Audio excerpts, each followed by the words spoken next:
Είσαστε ραντεβού, περνάτε πάρα πολύ ωραία, έχουν περάσει 1 ώρα, έχουν περάσει 2 ώρες, έχουν περάσει 3 ώρες. Εντάξει, δεν γίνεται και να ξημερώσετε κιόλας στο μαγαζί και ανεξάρτητα αν υπάρχει κάποια ενδιαφέρουσα συνέχεια ή όχι, θα χρειαστεί, επειδή δεν είστε και τσαμπατζίδες, να πληρώσετε αφού ζητήσετε το λογαριασμό. Όταν έρθει ο λογαριασμός όμως, απαιτείται να έχεις αποφασίσει για το αν θα πληρώσεις το μερίδιό σου ή αν θα τα πληρώσεις όλα. Είμαι ο Χρήστος από το Men of Style και σήμερα θα μιλήσουμε για το ποιος πληρώνει στο ραντεβού. Πάμε!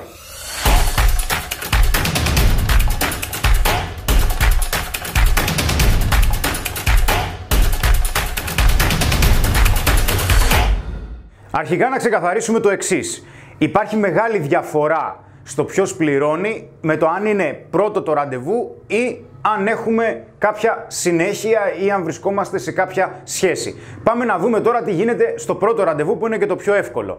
Συνήθως ανταλλάζετε τηλέφωνο μετά από μια πολύ ωραία γνωριμία που κάνατε, οπότε μετά από κάνα 2 μέρες θα επικοινωνήσεις μαζί της για να της προτείνεις να βγείτε ραντεβού. Οπότε επειδή εσύ της πρότεινες, όταν θα βγείτε πρώτο ραντεβού, ok, μπορείς να πληρώσεις, δεν τρέχει και κάτι, είναι φυσιολογικό, είναι ok. Βέβαια, από το πρώτο ραντεβού θα χρειαστεί να δούμε το εξής. Αν η γυναίκα κάνει κίνηση να πληρώσει και εκείνη ή να πληρώσει το μερίδιό της ή να τα πληρώσει όλα, ή δεν κάνει καθόλου κίνηση γιατί δείχνει από το πρώτο ραντεβού ότι περιμένει να τα πληρώσεις εσύ.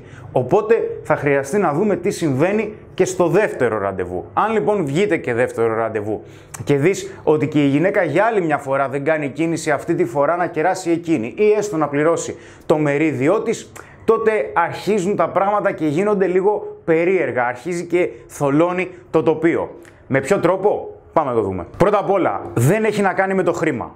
Προς Θεού. Δεν είναι αυτό το ζήτημα.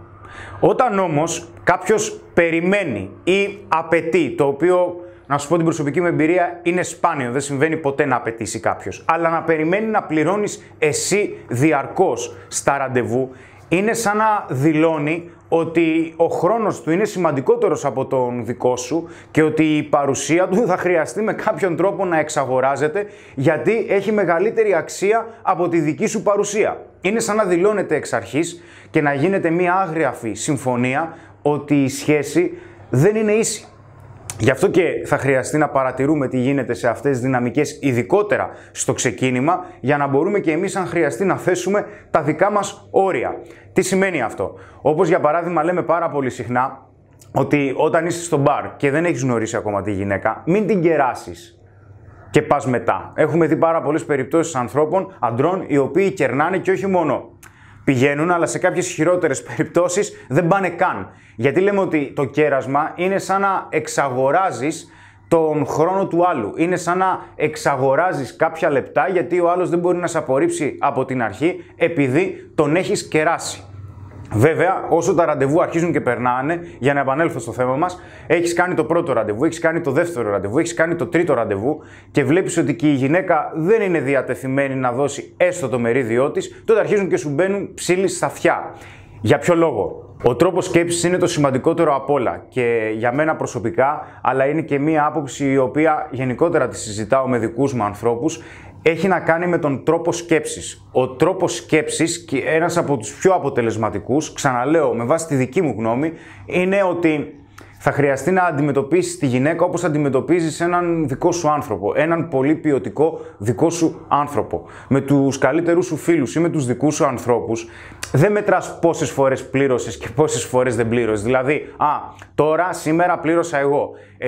Αύριο θα πληρώσει εκείνος ή την επόμενη φορά που θα πάμε έξω. Την μεθεπόμενη φορά λοιπόν θα πληρώσω εγώ. Όχι. Δεν έχει να κάνει με αυτό. Έχει να κάνει με το ότι στο πίσω μέρος του μυαλού σου θεωρείς ότι το άλλο άτομο, ότι ο άλλος άνθρωπος θεωρεί και εκείνος φυσιολογικό όχι μόνο να πληρώνει και εκείνος αναδιαστήματα, αλλά το θεωρεί κυρίως δίκαιο και εκτιμά την κίνησή σου. Όταν θα βγω με κάποιους φίλους μου, δεν σκέφτομαι, πάω να πληρώσω συνήθως εγώ. Αλλά μπορεί κάποια στιγμή να μου πει ένας άλλος φίλος μου, ξέρεις κάτι, άστο ρε φίλε, την προηγούμενη φορά πλήρωσες εσύ. Οκ, εντάξει. Τα πράγματα γίνονται πιο χαλαρά. Η ανθρώπινη επικοινωνία σε αυτές τις στιγμές έχει να κάνει με το πόσο ξεκάθαρος είσαι, αλλά και με το τι είδους αξίες έχει το άλλο άτομο.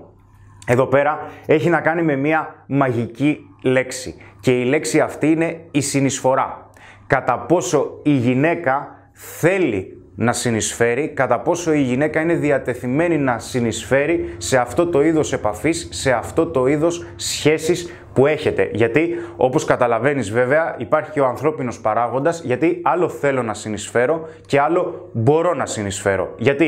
Γιατί αν αυτή η σχέση συνεχίσει, αν αυτή η σχέση που στο εύχομαι εξελιχθεί σε κάτι ποιοτικό, μπορεί οι έξοδοι σας να μην περιοριστούν σε έναν καφέ ή σε ένα ποτό, μπορεί να πάτε για κάποιο φαγητό. Υπάρχει περίπτωση να προχωρήσετε κι άλλο και να πάτε μία μονοήμερη. Υπάρχει περίπτωση να πάτε μια εβδομάδα, 2 εβδομάδες διακοπές. Μπορεί η γυναίκα να θέλει να συνεισφέρει, αλλά να μην μπορεί να συνεισφέρει στο επίπεδο που μπορείς εσύ. Οπότε, δεν είναι κακό να συνεισφέρεις εσύ περισσότερο από ό,τι συνεισφέρει η γυναίκα, αν εκείνη δεν μπορεί. Γιατί αυτό είναι πολύ σημαντικό. Άλλο θέλω να συνεισφέρω, αλλά δεν μπορώ. Άλλο μπορώ να συνεισφέρω, αλλά περιμένω συνεχώς να συνεισφέρει ο άλλος. Αν εσύ μπορείς και θέλεις να συνεισφέρεις περισσότερα, αλλά το κάνεις γιατί εκτιμάς τη γυναίκα, περνάς καλά με τη γυναίκα, η προσωπικότητά της σε εμπνέει, βλέπεις και εκείνη ότι θεωρεί δίκαιο να συμμετέχει όποτε μπορεί, το καταλαβαίνω αυτό, τότε δεν είναι κακό να συνεισφέρεις και εσύ και κάποιες φορές να συνεισφέρεις ή να πληρώνεις περισσότερες φορές. Το περισσότερες βέβαια μην μπει σε ένα πλαίσιο υπερβολής. Άλλο περισσότερες φορές, άλλο πάντα. Αυτό που θέλω να πω είναι απλό.